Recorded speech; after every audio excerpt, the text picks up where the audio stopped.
হয়, দুটাকৈ বলীয়া বানে বিধ্বস্ত কৰাৰ পিছতে এতিয়া বনৰীয়া হাতীৰ উপদ্ৰৱত জ্বলা-কলা খাইছে নুমলীগড় কাষৰীয়া কেন্দুগুৰি এই বাসী ৰাইজে। মই বৰ্তমান উপস্থিত আছোঁ নুমলীগড় কাষৰীয়া মৰঙী মৌজাৰ কেন্দুগুৰি পথাৰত উপস্থিত আছোঁ। যিহেতু ধাৰাসাৰভাৱে বনৰীয়া হাতীৰ এটা জাকে এই যি কেন্দুগুৰি পথাৰ, এই কেন্দুগুৰি পথাৰত ধাৰাসাৰভাৱে তেওঁলোকে সন্ত্ৰাসৰ সৃষ্টি কৰিছে। যিহেতু আমি কৈছোঁ দুটাকৈ বলীয়া বানৰ পিছতে এই কেন্দুগুৰি, মিঠাম চাপৰি, হালোৱা গাঁও, ২ নং কৈবৰ্তকে ধৰি ইত্যাদি গাঁওসমূহ আচলতে জ্বলা-কলা খাইছিলে। তাৰ পিছতো কিন্তু এই অঞ্চলৰ কৃষক ৰাইজে খেতি কৰিবলৈ ইচ্ছা কৰি তেওঁলোকে সেই আচলতে মন প্ৰাণ ঢালি সেই খেতিসমূহত লাগি পৰিছিল, খেতি কৰিছিল, খুব ধুনীয়া ধানো হৈছিল। কিন্তু এতিয়া এই যি বনৰীয়া হাতীৰ উপদ্ৰৱ, এই বনৰীয়া হাতীৰ উপদ্ৰৱৰ বাবে কৃষক ৰাইজে জ্বলা-কলা খাবলগীয়া হৈছে। আমি এই কেন্দুগুৰি পথাৰত উপস্থিত আছোঁ, মোৰ সহযোগীয়ে দেখুৱাব। এনেধৰণে আচলতে এই পথাৰখনতে আজি কেইবাদিন ধৰি এটা বৃহৎ বন্যহস্তী জাকে সন্ত্ৰাসৰ সৃষ্টি কৰিছে।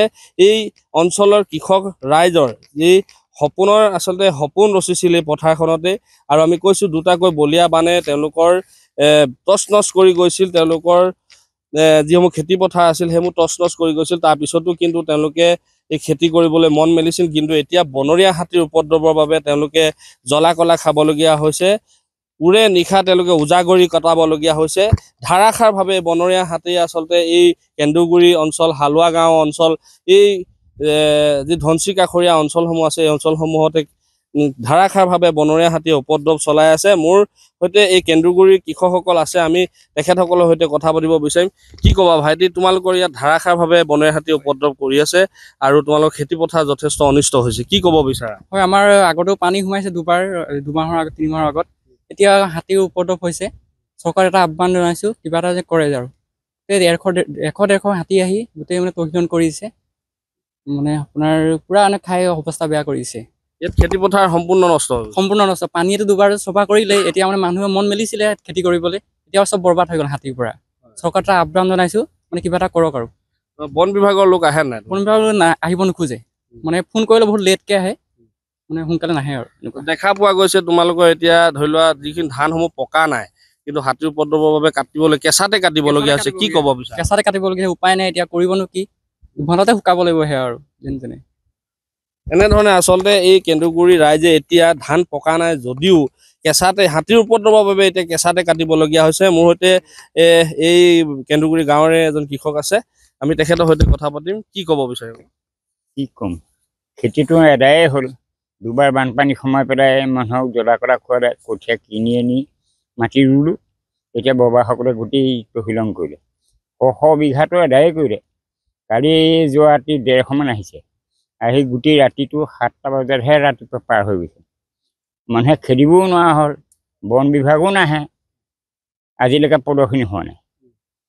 তাৰপৰা ৰাইজে আৰু টোপনি ক্ষতি কৰি ৰাতি বহি বহি আৰু ঘৰ কটাইছে আৰু উজাগৰে কটাবলগীয়া হৈছে আমি।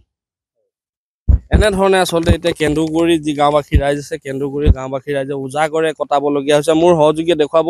এনেধৰণে আচলতে যিসকল সোণালী ধাননি, এই ধাননি পথাৰসমূহ এতিয়া গছকি তহিলং কৰিছে যি বনৰীয়া হাতী।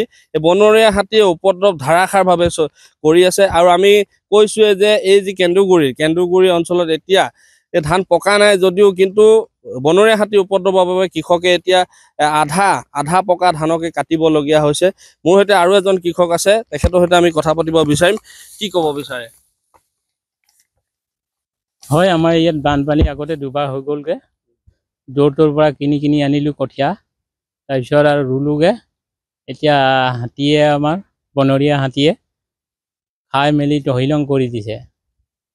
গতিকে চৰকাৰক কিবা আহ্বান জনাইছোঁ, কিবা তোমালোকে কেঁচাতে ধান কাটিবলগীয়া হৈছে? আমাৰ কেঁচাতে যাবলগীয়া হৈছে আৰু উপায়তো নাই। ধাৰাসাৰভাৱে বনৰীয়া হাতীৰ উপদ্ৰৱ চলাই আছে? ধাৰাসাৰভাৱে চলাই আছে, 100-150। মানে এতিয়া কালি কেইবাদিনো হ'ল ধাৰাসাৰকে। এনেধৰণে আচলতে এতিয়া কেন্দুগুৰি পথাৰত আচলতে আমি কৈছোঁৱে যে এই যি ধনশী কাষৰীয়া কেন্দুগুৰি অঞ্চলকে ধৰি পেলাই হালোৱা গাঁও, 2 নং কৈবৰ্ত, পাটকটীয়া গাঁও ইত্যাদি গাঁওসমূহ আচলতে দুটাকৈ বলীয়া বানৰ পিছতে আচলতে ৰাইজ জ্বলা-কলা খাইছিলে। জ্বলা-কলা খোৱাৰ পিছতে কিন্তু তেওঁলোকে এই পথাৰখনতে আছিলে সপোন ৰচিবৰ বাবে আগবাঢ়িছিলে কিন্তু এই সোণালী ধাননিত এতিয়া বৰ্তমান বনৰীয়া হাতীৰ উপদ্ৰৱৰ বাবে তেওঁলোকৰ যি সপোনসমূহ আছে এই সপোনসমূহ চুৰমাৰ হৈ গৈছে তেওঁলোকে এই যি এই ধান আচলতে আধা পকুতে কেঁচা ধানকে কাটিবলগীয়া হৈছে আচলতে এটা কথা ক'ব লাগিব নুমলীগড় কাষৰীয়া যি মৰঙী মৌজাৰ এই যি কেন্দুগুৰি হালোৱা গাঁও এই অঞ্চলসমূহ আছে কৃষকসমূহ আছে এই কৃষকসমূহৰ এতিয়া নাজল নাথল অৱস্থা হৈছে যিকোনো খবৰৰ বাবে যোগাযোগ কৰক 7099017330 লগতে 7099017110 নম্বৰত